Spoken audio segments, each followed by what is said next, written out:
What are you at? It's Paul from Wicked Acorn. Welcome back. Welcome to the Time Machine. Here at Wicked Acorn, we like to talk about history and stuff. And for those of you that haven't been here before, welcome aboard. And for those of you that have been here before and have had their tea, welcome back. Uh, those that haven't been here before, I'm a Canadian living here in the UK. And I started exploring the local history here. And if you have anything to say about the local history of Greater Manchester, tell me all about it because that's what we do here. But tonight we're just going to talk about world history. And we're going to get into some things that happened in world history on this day in history. So let's see if I can do this a little flawlessly or less flawed than usual. There's our man Salix. He's our mascot here, and Salix, if you don't know, is a wicked acorn.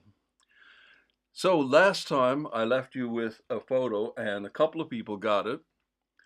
A where is it photo, our mystery photo, and a couple of people got it. I'll leave it there for a minute, and we'll go to our next mystery photo for the next live stream for tomorrow night at 6:30 p.m. So there's our next where is it mystery photo. So get a sip of tea, and I'll get a sip of tea, and I'll call Rusty. Oh, I didn't do the sale makers market this Sunday. I forgot to book it, and I didn't pursue it because it hasn't been great at the market the last couple of markets. So accidentally not booking it was probably not a bad thing. It is the Falkirk boat lift. You're absolutely right, and we'll get to why that's important shortly. Um, yeah, I didn't do the sale makers market. So anybody wants to get one of our Brew Crew mugs, this isn't well. You could get that one as well. That's a firefighter, a local firefighter that lost his life in the line of duty. Oh, does anybody remember the fruit fly I was complaining about?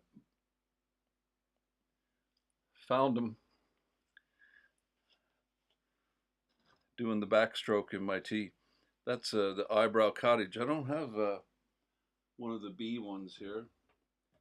The bee is the symbol of Manchester, and we're in Greater Manchester, and we make coasters and things. I make mosaics, and those are prints of the mosaics I make. So the Anderton boat lift is more local. Absolutely.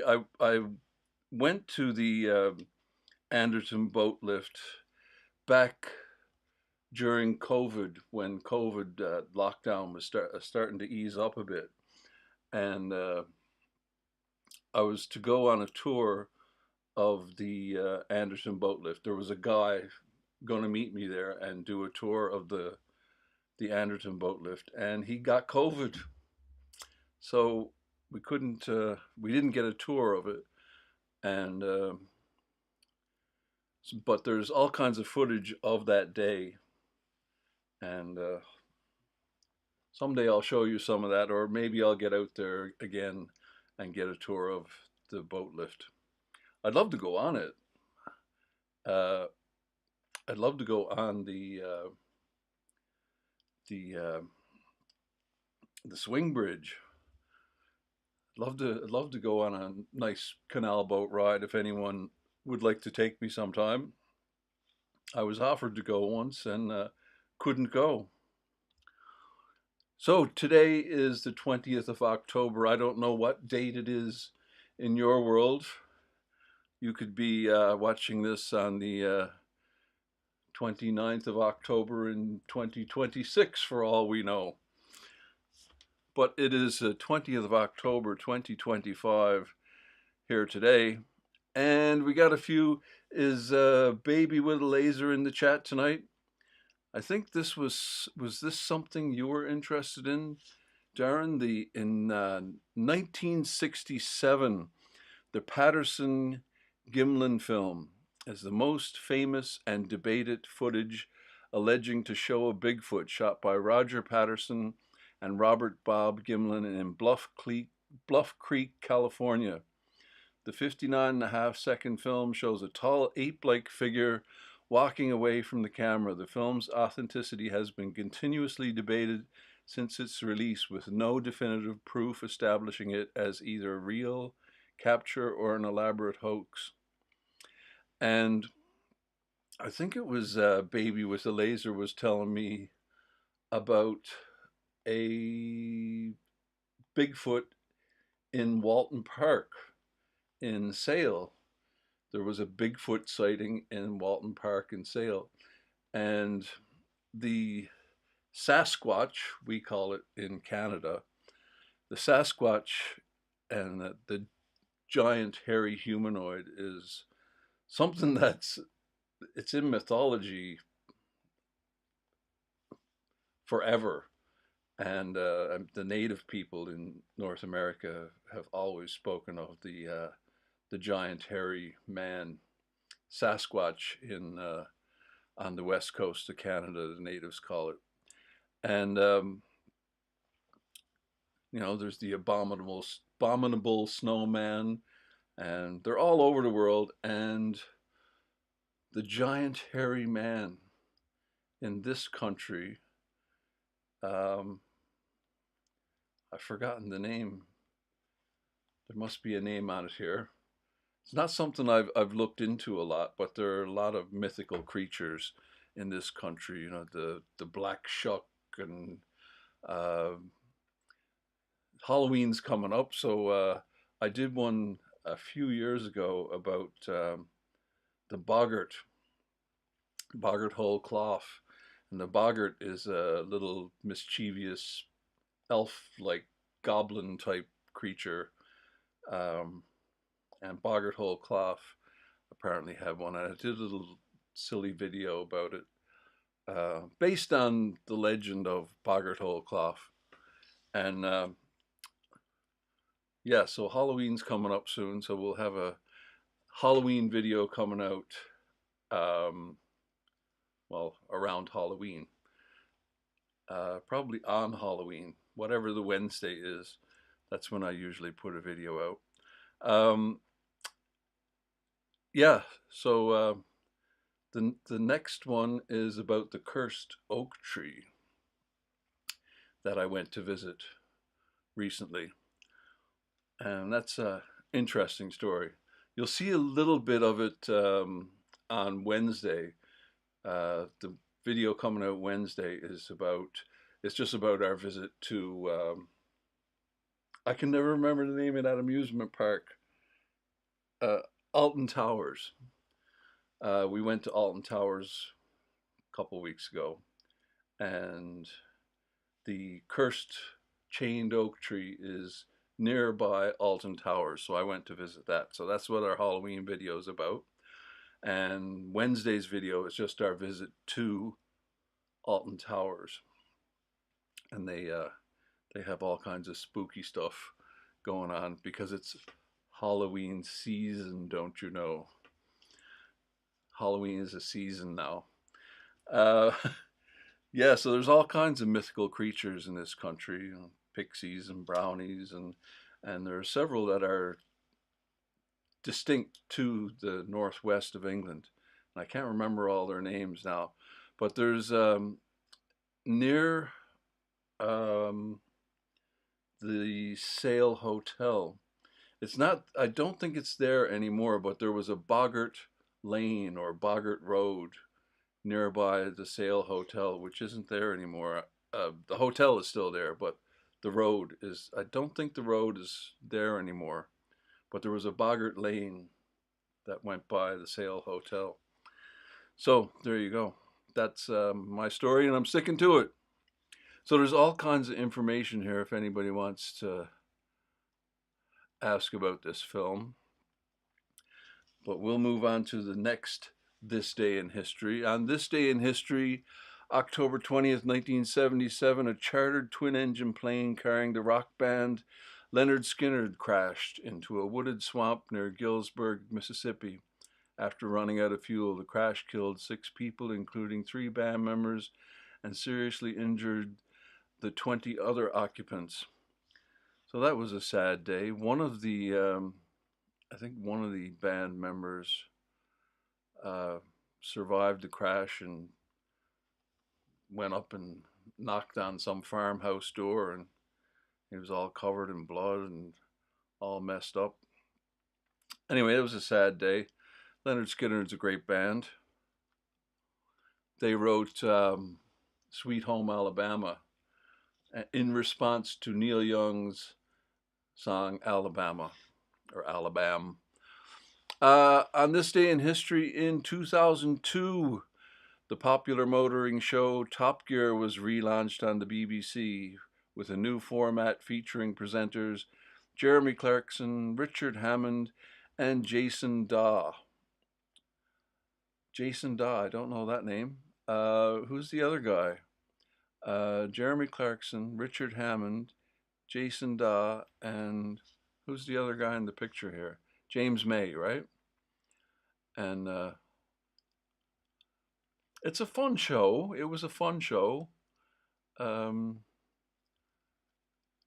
I've I've grown to dislike them over time, um, but I really did enjoy Jeremy Clarkson's review of the Ford F-150 pickup truck, which is the best-selling vehicle in the world, or it was at the time. I imagine it still is. They still make them.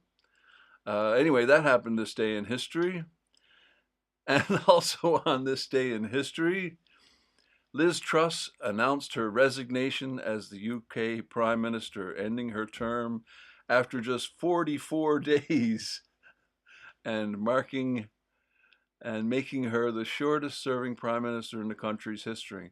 I don't think that's true, is it? I think she's like the second shortest. Wasn't there another guy that died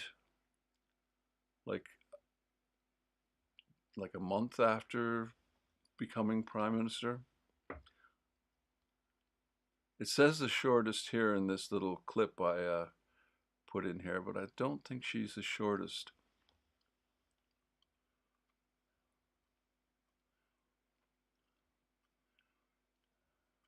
Yeah, yeah, they showed the uh, that's what it was. It was the relaunch of the Top Gear show on this day in history. So the serious motoring show, as you say, with Angela Rippon, they would have been replacing her. And of course, we all remember the famous lettuce that outlasted her prime ministership. This is an interesting one. This is Christopher Wren, and we all know Christopher Wren. He was an English polymath, celebrated as both a leading astronomer and a dominant architect, most famous for redesigning St. Paul's Cathedral and about 50 other churches in London after the Great Fire in 1666. And his tombstone says, "If you want to see my monument, look around you," in St. Paul's.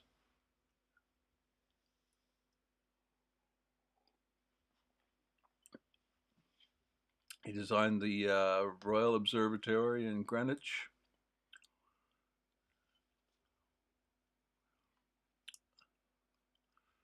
Royal Hospital in Chelsea. So yeah, he was a prolific architect of his time. But what's interesting is this is his birthday, the 20th of October, 1632. Now that would be what he said his birthday was. His birthday was the 20th of October. He would have said, if someone asked him when his birthday was, he would have said the 20th of October. But that is now the 30th of October because of that calendar thing we talked about, the changeover from the Julian calendar to the Gregorian calendar. So he has two birthdays, the 30th of October and the 20th of October. So I don't know if that's on his tombstone, but he was right in that time where the switchover was happening. So he has, I guess he died after the switchover. Another this day in history birthday is George Ormerod. He is a guy who I haven't read his work, but I have read portions of his work. He was an English antiquary and historian, and among his writings was a major county history of Cheshire in the northwest of England. He was born in Manchester, it says. I think he was born in Oldham. I can't remember exactly where he was born, but he was born in Greater Manchester. It says Manchester here. And the full title of his work is The History of the County Palatine and City of Chester, incorporated with a republication of Kingsvale Royal and Leicester, I don't know how to say that, Cheshire Antiquities. So it has quite a long title. So I've referenced that book a few times, looking for things. Another Manc. Sir James Chadwick was a British physicist who received the Nobel Prize in Physics in 1935. So he was born on this day in 1891. And he's famous for discovering the neutron. And his work was fundamental to the development of nuclear fission and the atomic bomb during World War II. He was born in Bollington on October 20th, 1821.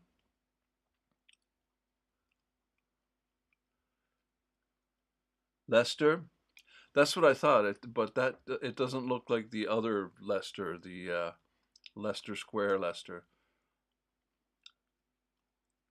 It's so hard to figure out these pronunciations. Oh, that was back on the other page. Yeah, so on this day in history, and if you saw the thumbnail, this is what we're going to look at today. It's Tommy Douglas's birthday. He was born in 1904. And of course, that is why the Falkirk Wheel. The Falkirk Wheel is a unique rotating boat lift in Falkirk, Scotland, connecting the Forth and Clyde Canal with the Union Canal as the only one of its kind in the world. It is a significant marvel of modern engineering. So that's, he has nothing to do with the Falkirk Wheel. He just happens to be born in Falkirk. And that's what we're going to look at tonight, is Tommy Douglas, because Tommy Douglas is, believe it or not, although he was born in Scotland, he was voted in, I don't remember what year it was, 2015 or somewhere around there. He was voted the greatest Canadian of all time. So his family moved to Canada when he was a little kid, and he was voted the greatest Canadian of all time. So we're going to have a look at him. He's the father of Medicare, and he's like your Aneurin Bevan. So let's have a look. There's a bunch of videos I want to look at, because this is really difficult to find something that explains Canadian healthcare that isn't 2 hours long. Healthcare is not an easy thing to explain. in a couple of minutes. But let's have a look. I'm going to have to watch the volume here. So this is a clip from John Oliver, Last Week Tonight. Great show if you ever get a chance to watch it. If you don't watch it, you should. John Oliver, Last Week Tonight. This is from a few years ago, at least 5 years ago. And this is just a little clip to introduce you to Tommy Douglas. Up and down on hospital beds. As for Canada, they adore their health service so much that when they had a contest for the greatest Canadian of all time, this was the result. The greatest Canadian, as decided by you, is... Tommy Douglas! The mother of all national titles goes to the father of Medicare.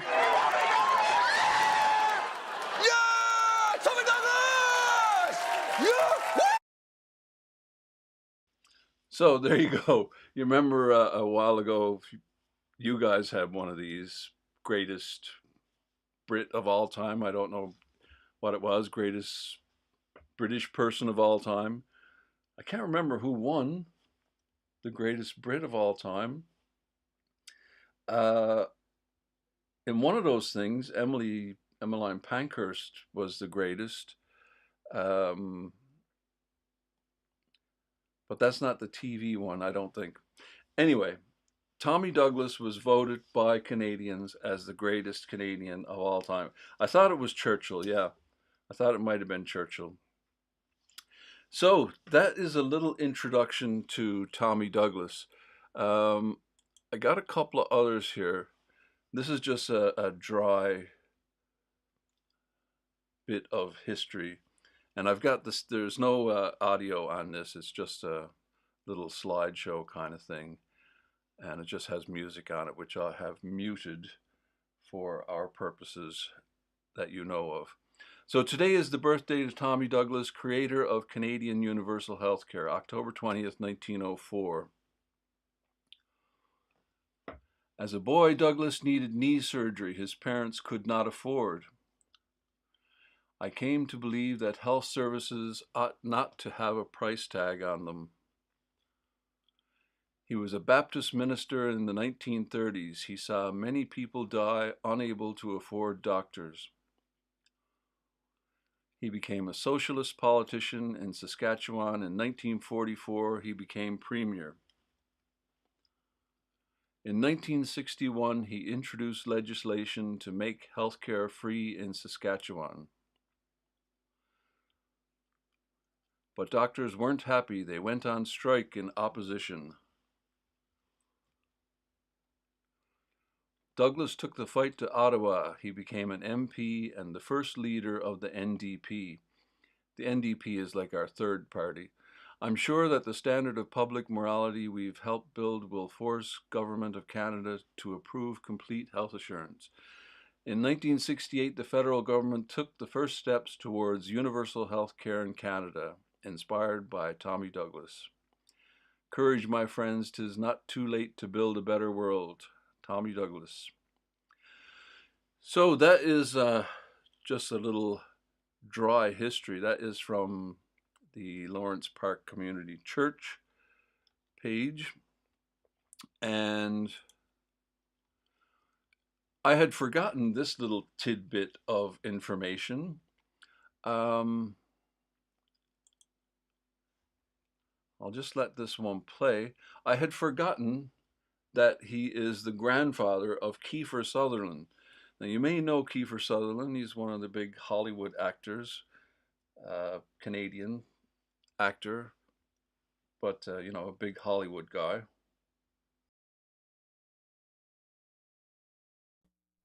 Good evening, everyone. I can't tell you how sorry and disappointed I am that I couldn't be there with you tonight. But our family is so proud that you are honoring my grandfather, Tommy Douglas, this evening.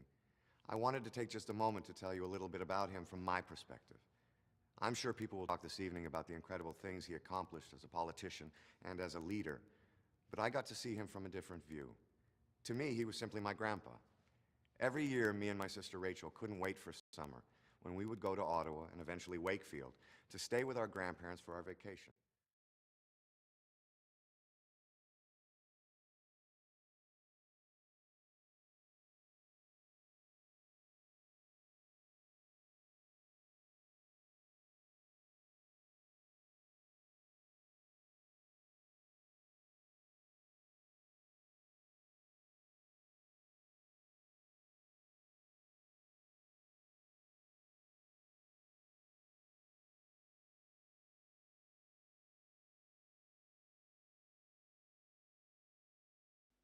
Thank you. It's so difficult when I'm on different screens here. I just wanted to say he goes on about personal anecdotes about his grandfather there. It must be his maternal grandfather, because his father is a Sutherland, Donald Sutherland, another famous Canadian actor. And yeah, I hope you can hear me now. So yeah, so he just goes on with some personal anecdotes about his grandfather there. But this is what I wanted to show you. This is PragerU. Now, if you watch PragerU unironically, you need to stop because PragerU is it is propaganda. It is absolute propaganda, and this is the truth about Canadian healthcare. And it's just a 5-minute video, and it's incredible because it has always I have always wondered why Americans are so against free healthcare. I cannot for the life of me figure it out. And I think the truth of it is they aren't. They aren't against free healthcare. It's the number one cause of bankruptcies in America. Families are ruined every day, financially ruined, and their health ruined. There's that famous video of that you might have seen with the woman who gets her leg caught down between the train and the platform, and like she's stuck, like real stuck, bad, and she's like in agony, and she's yelling to the people to not call an ambulance because she can't afford it. Don't call an ambulance. I can't afford an ambulance. Do not call an ambulance. That's the only thing on her mind, with her leg snapped in half by the train and the platform. The only thing on her mind is don't call an ambulance. I can't afford it. It's unreal. This is PragerU. As I said, this PragerU. It's like Prager University, and it's propaganda. So this is the truth about Canadian healthcare, according to PragerU.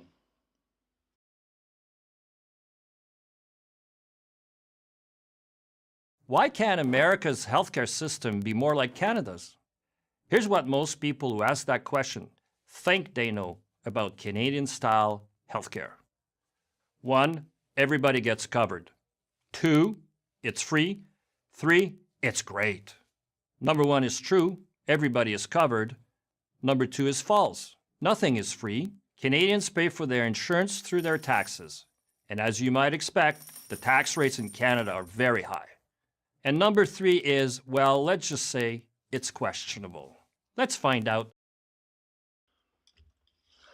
So it's free. Oh God, it's so ridiculous. Do I have to respond to everything this guy says? What's his first claim? Everybody gets covered. That's true. Yes, he agrees it's true. It's free. It's not free. It's not free. You pay for it with your taxes. Yeah, okay, man. Okay, Mr. Semantic. It's free at the point of use. It's just so ridiculous that these people get on with this, right? Like,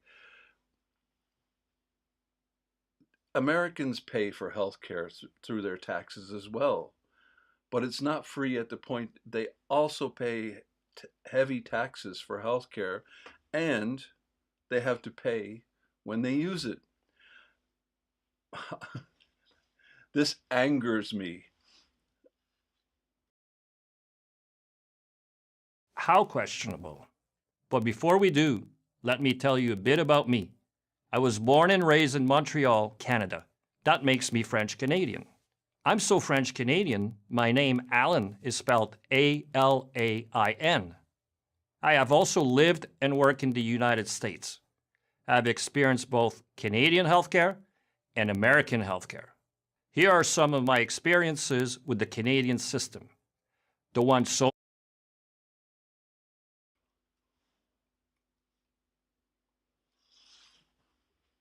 Hi, my name is Jim. I'm a Canadian, and I am a world-famous businessman. I've worked in the United States and Canada, and I've experienced both health. Have you ever heard of this guy? I've never heard of this guy.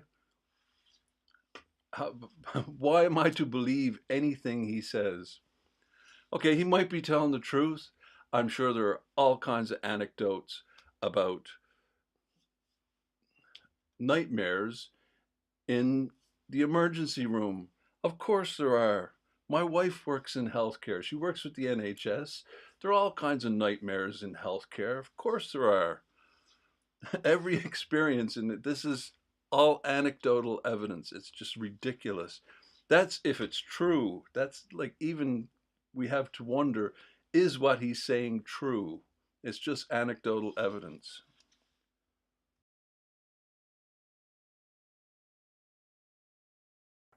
Here are some of my experiences with the Canadian system, the one so many Americans aspire to.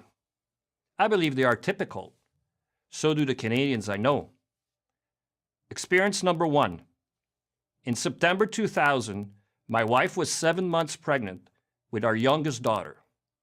One day my wife started having severe lower back pain. She suspected kidney stones. She had them in the past, but she was very pregnant, so we needed to check it out. Kidney stones are bad, but something going wrong with the pregnancy would be a lot worse. Okay. They really like to tug on your heartstrings. This PragerU is so, yeah, they really like to play on people's emotions, right? His pregnant wife, and oh yeah, she doesn't get. It costs tens of thousands of dollars to have a baby in the United States. It's unreal. Like, there are extra charges. Like, if you want to hold the baby, it costs an extra $2,000 or something. It's absolutely ridiculous. And these people want this system. They do not want free medical care, or so the government will have you believe, and places like PragerU, which are. We went to the emergency room of our local hospital in Montreal. This was Thursday. She was admitted to the hospital and given morphine for her pain. She couldn't get an ultrasound the next day because the machine for this procedure was fully booked. She didn't get the ultrasound during the weekend either because ultrasound operators don't work on weekends. Finally, on Monday afternoon, she got the test after I begged her doctor to do something so we could find out if indeed my wife had a kidney stone or something had gone wrong with the pregnancy. Thank God it was the former and not the latter. So maybe the experienced doctors knew that, yeah, maybe they knew something you didn't, buddy. That's if his story is true. Maybe the doctors knew something he didn't. Maybe they could have put his worries at rest a little better. Maybe, I don't know. This could be a completely made up story. Remember, I'm just some guy in his living room talking on YouTube, and so is he. In the United States, a pregnant woman doesn't have to wait a day to get an ultrasound if the baby's health is in question. And ultrasound technicians are available on the weekend. Experience number 2. One of my friends struggled with back issues for years. One of my friends. No, it was one of my friend's friends. It was my cousin's uncle's sister's brother's niece. Eventually, he needed surgery. Like all people with non-life-threatening conditions in Canada, he was placed on a waiting list. The pain got so bad, after a few months, he went to see the specialist and pleaded for an operation. The specialist asked, "Are you suicidal?" My friend responded, "No, I'm not suicidal. I need a back operation." The specialist concluded, "If you are not suicidal, it means you can handle the pain." Had my friend waited, his surgery would have been covered.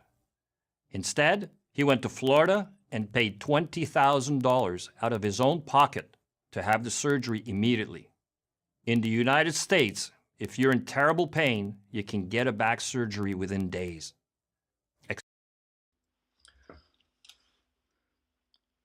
So that is ridiculous. There is like queue jumping kind of thing here in the UK, which I don't think we have in Canada. The two systems are not exactly the same. If I were to rate them, the NHS is a superior system to the Canadian system. But like you can pay to get faster treatment in the UK, I believe. I'm not certain about that. I don't think that's the case in Canada. There's no queue jumping. It's a little more socialist, communist system in Canada. Yeah, exactly. Like who's got 20 grand to get it back? I keep telling people that anywhere in the world, they talk about how great things are in the US, in America. And it's like, yes, things are great in America if you have money. If you don't have money, it's not a great place. But that's true of anywhere in the world, right? If you live in Saudi Arabia and you're poor, it's probably not that great. But if you have lots of money, I'm sure it's a great place. Experience number 3. Several years ago, I was diagnosed with polyps in my colon. Since I have a family history of colon cancer, I was advised to get a colonoscopy every year. I went to see my specialist in May to set up my next procedure. After a brief consult, he told me to book the colonoscopy with his secretary on my way out. She told me that the doctor could perform the procedure in November. Being used to long waiting times, I felt that was rather short. So I said, "Great, that works for me." She replied, "Not this November, next November." In the United States, you can get a colonoscopy in a few days and certainly within a few weeks. Experience number 4. You can get you can get whatever you want if you have the money in the world. He makes a point at the end of this video that I will grant him. I will grant him that if the Americans went to socialized medicine free at the point of use, the only people that would be the people that would be saddest about it are the Canadians, and there might be some truth in that because, if you want, a brain implant or whatever, you can get that kind of stuff done in the United States if you have the money. But let's talk about the 99% of people in America, not the 1% that can go get a new brain implant. Recently, a friend had a biopsy for prostate cancer. He had to wait 3 months to get the results. Sadly, the test came back positive. The earliest he could have surgery was 3 months after receiving the diagnosis. Needless to say, cancer doesn't care about waiting lists. It grows and it spreads, sometimes beyond the point when treatment can be effective. I pray that my friend gets treated in time. In the United States, you don't have to wait 3 months to get the results of a biopsy, or wait 3 months after that to get surgery if you need it. But here's the good news. Canadian hospice care is first rate, caring and compassionate. Once you're terminal, they take very good care of you. What an arsehole. Uh, Good evening, Hoggle. I'm ranting about PragerU and their view on American healthcare and how these people are trying to sell the American people into thinking it's really bad. And who's got 20 grand to get a back operation? Who's got 5 grand to get a colonoscopy? Like, normal people don't have this kind of money. It, like, people put off healthcare indefinitely. Like, the thing about, I remember visiting the United States when I was a little kid. We have family down in the southern states in Georgia. And we went there, I was 11, I think. And I remember my mother buying health insurance. And they were little checks, remember checkbooks? And they were just like checkbooks. That's what it was. It was Blue Shield. I remember it perfectly. Blue Shield, and they were just like a check that you would write your name on and etc. And they were for different amounts. Like each one was for a different amount of money.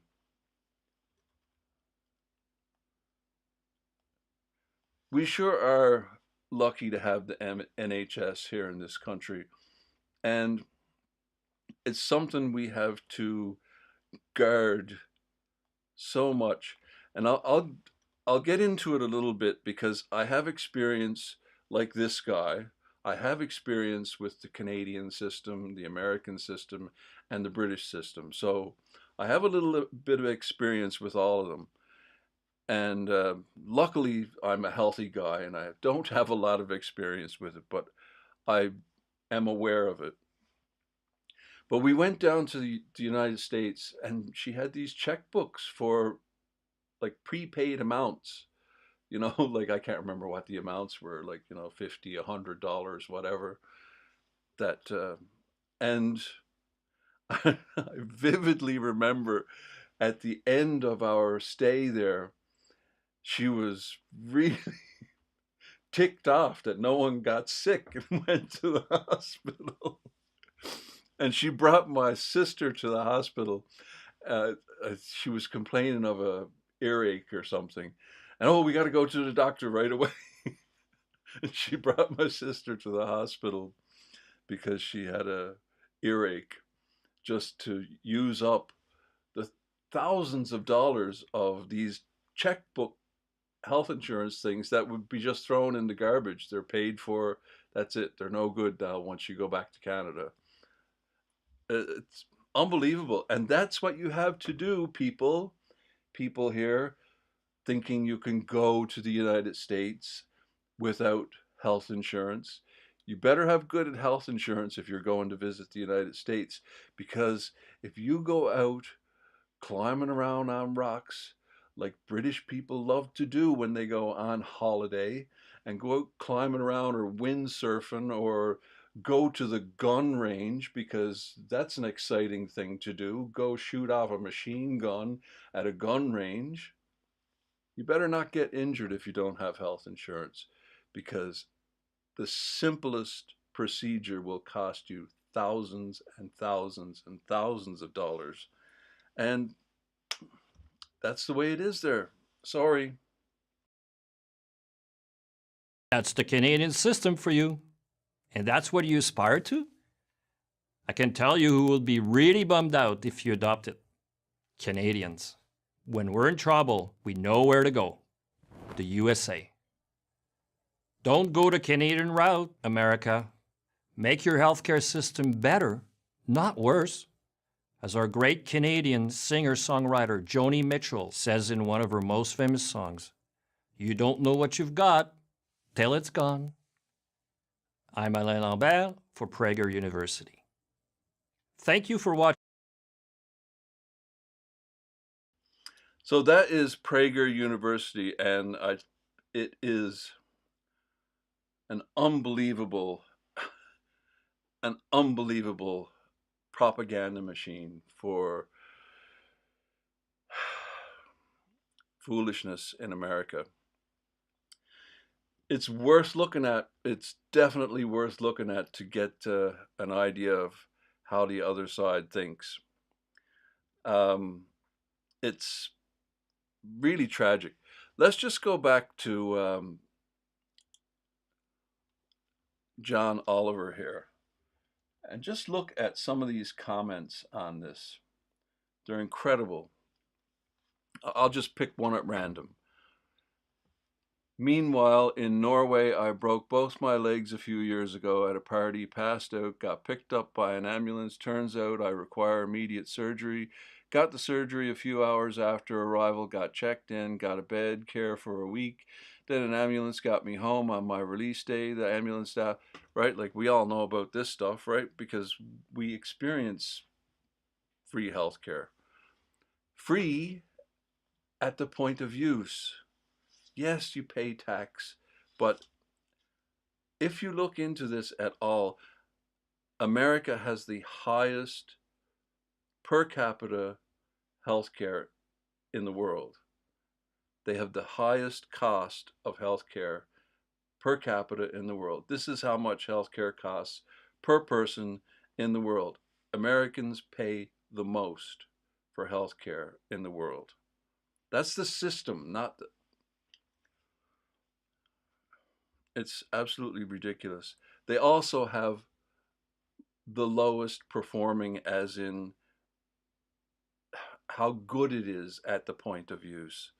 Yes, they have the most groundbreaking brain transplant procedures in the world, but only Bill Gates can afford that. How about this cold sore? You got something for my cold sore? It's terrible. That's one thing about the United States that is really unusual, and Canada as well. The healthcare system in Canada is kind of it's kind of like a bastard child of America and Britain. When you go to the supermarket or the drugstore in America, it is like, it's unbelievable the drugs you can buy. It's absolutely unbelievable the drugs you can buy right off the shelf. Like, and Canada as well. Canada is very much the same. When you go to just a grocery store, like a supermarket, the drug section, like, like Sainsbury here, you go in and there's aspirin or paracetamol or whatever, like simple, normal stuff.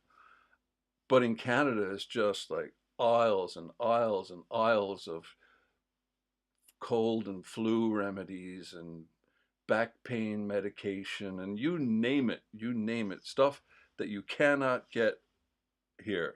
You cannot buy it here without a prescription. And that is the thing. That is the thing you have to be wary about in this country. It's not the hospital you have to worry about.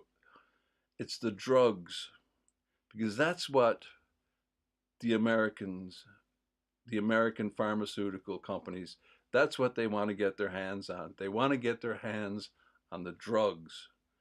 What is it? It's like £9 for whatever you want here. And like drugs in America are just ridiculous, the cost of them. It's just insane.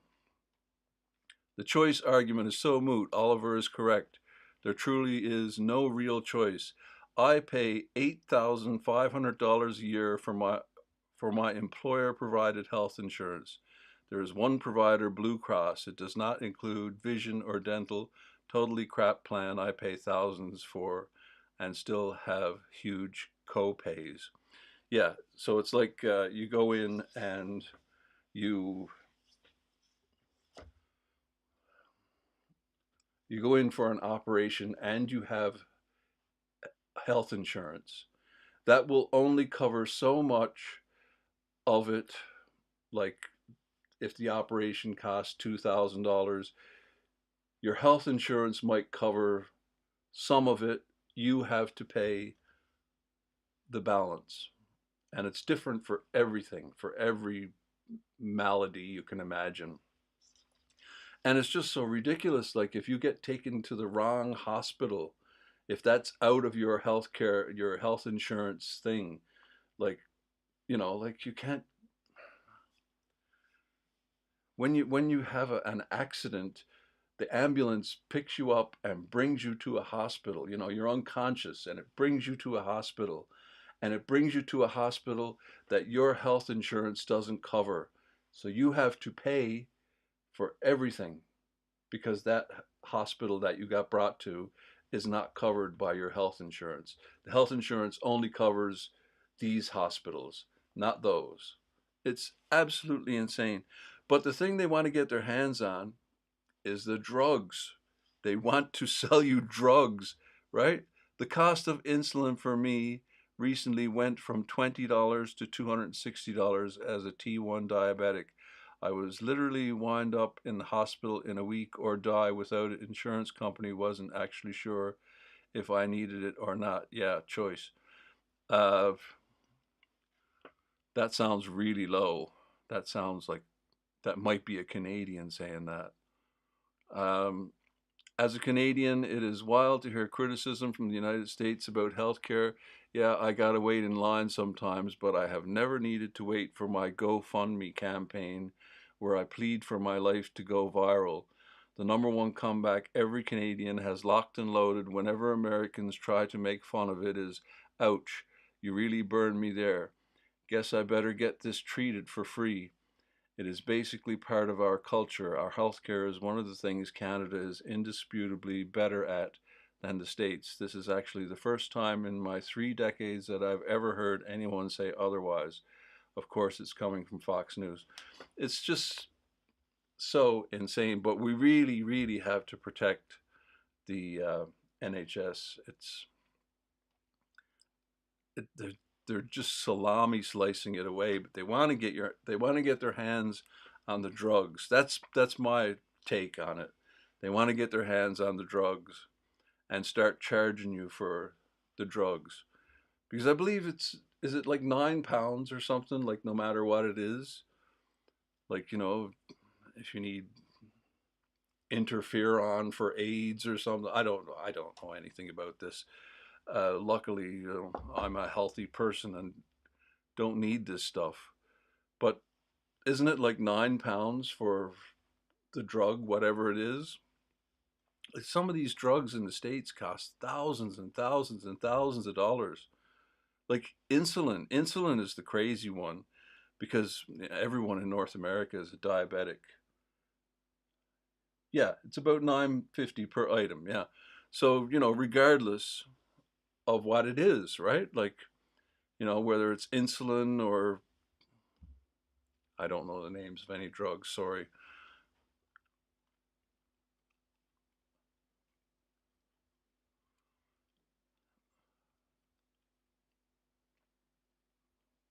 And as a pensioner, yes. So they do have a similar thing for pensioners in America. Um, I think healthcare is free for pensioners in America. Like once you reach whatever that age is in America, 65 or whatever it is in America, you can access, Obamacare. Some you've heard some people talking about, and healthcare, Medicare. I think everybody's covered when they reach 65, but could be a lot of healthcare needed before you turn 65. You know, kids with leukemia, and people mortgage their house, remortgage their houses, and sell their cars, and end up living on the street to get you know drugs for their child with leukemia.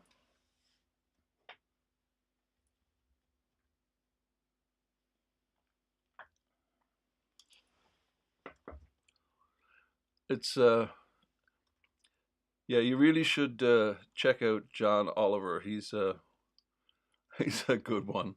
Uh, Another one here. Having healthcare tied to our jobs is a visceral reminder that our lives hold no value if we cannot contribute economically. And that's another thing. In the United States, healthcare is tied the to your work a lot of the times. Um, Health insurance. Like if you're lucky to get a full-time job at a good place, you get health insurance. But what a lot of people are doing in the States now is part-time work. Everybody has like 3 jobs, and it's all part-time work. So they don't have to provide, the employer doesn't have to provide health care to part-time employees.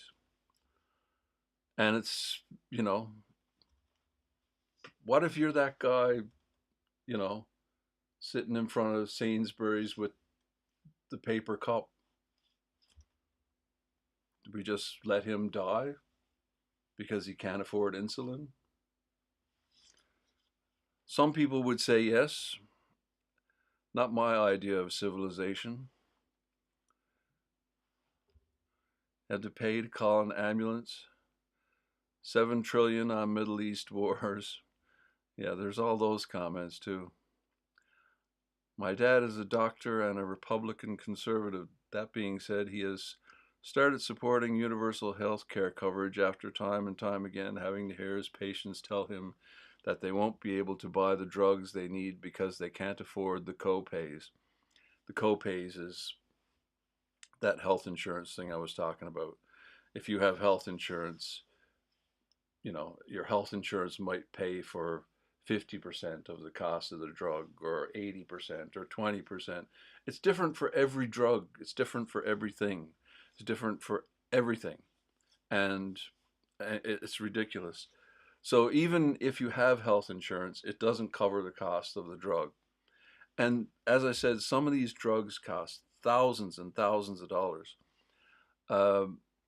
Insurance companies, when you find out about generic, my dad can be an asshole, but he gets beyond pissed off at healthcare insurance companies when he finds out they won't even cover the generic form of certain drugs. Oh, and don't get him started on hospital costs. He usually only sees middle class and up patients, so they can usually afford the cost, but he has started seeing patients with no insurance for $15 cash.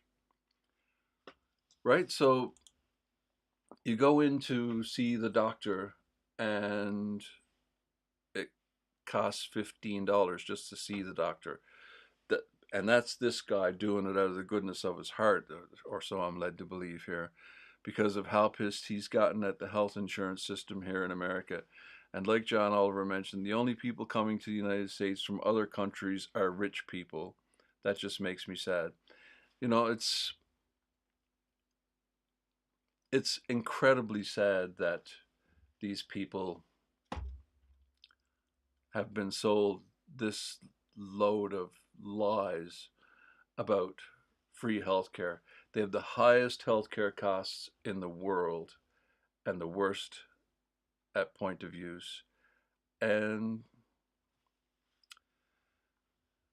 they want free healthcare, but they won't do it. It's the craziest thing. It's the craziest thing. But that's the thing. I mean, we're at a time in history now where nobody remembers a world without NHS, a world without Medicare. We don't remember it. Like, not as adults that had to deal with it, you know? Like, that's our parents that had to do that. Like, I remember I guess I would have been like one of the first kids to go through this Medicare in Canada. And Canada's all messed up because Canada is, it's 10 provinces and territories, and so each province has its own healthcare system. It's really messed up. It's not a good system. Uh, so the federal government provides money to each province, and the province spends it as it sees fit, and that is some kind of per capita allowance, I guess. And Canada is just so messed up. Canada is so big. I keep telling you guys, you have no idea how big Canada is. Like, the province of Newfoundland, Labrador is almost twice the size of the UK. And there are 500,000 people. And it's almost twice the geographic size of the UK. And there are only 500,000 people. Most of those people live in the one geographic part of that geography. But there's a community of 100 people here, and a community of 60 people there, and a community of 40 people there, and a community of 50 people, a community of 2,000, community of 400, all over the place. Tiny communities, all spread out everywhere. So how do you provide health care to these people? Like, the nearest hospital is like 600 miles away. It's really like that, and it's really difficult, and it's not nearly as good as the NHS. Um, there are problems with the Canadian healthcare system, just like there are problems with the NHS. But at least you don't have to go bankrupt to get your gallstones taken out. I think the problem is this medicine manufacturer. A vial of insulin costs us $2 to make, so they will sell it for 300. Most countries are crazy. Yeah, okay. Now I know it's not that simple, but still the prices in the US are absolutely batshit crazy. And they are, though. Like, that's the kind of prices we're talking. It's hundreds of dollars for insulin. Hundreds and hundreds of dollars. Like, that thing, that insulin that costs you £9.50 here in the UK, costs an American $300. And again, in Canada, it's much, much more than £9.50, much more, but not as much as 300. So of course there's black market going over to Canada, stealing, getting getting drugs from Canada, and it's insane. It's absolutely insane. And people come to Canada, like he was talking about Canadians going down to the United States to get the 20,000 pound back operation. Well, just like that, there are people in the United States coming to Canada to get their gallstones taken out, to have a baby, to, you know, normal people, not millionaires, not not people making hot. Anyway, enough. It's Tommy Douglas's birthday, the father of Medicare in Canada. And that's all we need to know today. God bless Tommy Douglas. Now, Tommy Douglas was also into eugenics, but it was the 1930s. We'll have to forgive him that one. But when I do, there's always a notice saying 20 missed appointments this month. Yes, yeah, there's a lot of that. And it's terrible. That's part of the problem. And it's part of the problem that people in America identify as part of the problem with free health care is that if it doesn't have a price, people don't value it. And there is truth in that. There is truth in that. Like, I don't know what the solution is. I really don't know what the solution is. But it's not bankrupting people to get health care. There's, yeah, it's really sad. It's really sad. I really feel for the American people that don't have access to free health care. It's really sad that they have to go through that. And it's the only first world nation in the world that doesn't have it. It's incredibly sad.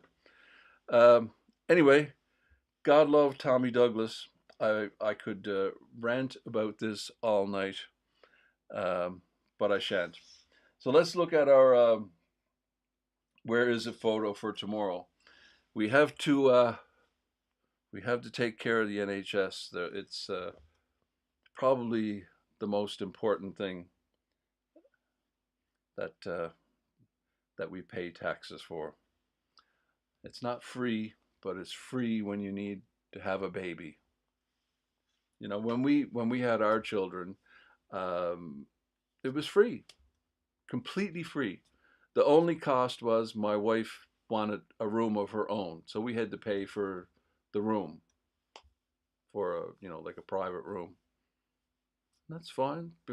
And she had to wait for a private room.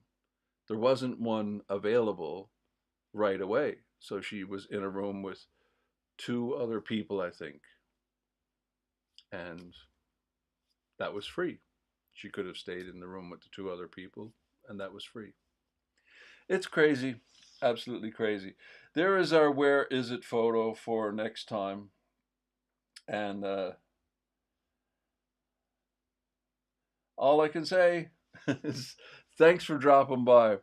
It's sorry for the rant, but it's something that needs to be ranted about from time to time. It's very important to take care of the NHS and not let them salami slice it away till it's all gone. And they really want to get their hands on those drugs. That's what they want. They want to get their hands on the drugs so they can charge you an arm and a leg, pardon the pun, for drugs. All right, there's our place. Our next where is it photo. See if you can figure it out, and we'll see you in the next one. Thanks for dropping by.